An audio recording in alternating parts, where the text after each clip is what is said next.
Death seems like a terrifying and dreadful specter when we imagine it. The perception of death is often considered bad, accompanied by a feeling of fear within us when we think about it. One of the Stoic philosophers, Seneca, mentioned that death too has a bad reputation. We tend not to acknowledge death because of our fear, and we often ignore it, burying it so deep that it never surfaces.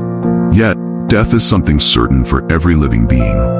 Perhaps our instinct as living creatures makes us view death as something dangerous and a threat, causing us to act spontaneously to protect ourselves from it.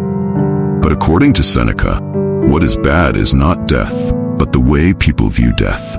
So we can conclude that whether death is good or bad depends on the perspective from which we see it. Our view of death will influence the essence of life. Excessive fear of death can turn humans into something like slaves. Seneca refers to a slave as someone who is submissive and powerless, stating that you are slaves to people, to many things, and to life itself. Because living without the courage to die, slavery. Obsession with worldly matters can lull people into fearing to let go of things that pamper their bodies. Seneca even states that the love of the body is like a cage whose key is held by the angel of death. Death is a universal law of nature. Generally, everything biological will decay, and nothing is permanent. That is how nature works.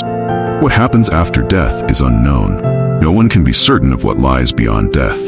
The only certainty is that death will come to every living being. Therefore, Seneca urges us not to fear facing death, as he states, "Fear is madness, because fear is for things we are uncertain of. Certainty is just waiting." This means that we should not waste our energy and thoughts excessively worrying about something uncertain, but instead focus on what is certain. For Seneca, there is a similarity between the world before we were born and death. Seneca believes that the feeling when we die is the same as the feeling we had before we were born. The similarity lies in the body not yet being filled with a soul. The conclusion we can draw from Seneca's arguments is that we should not view death as something bad and frightening.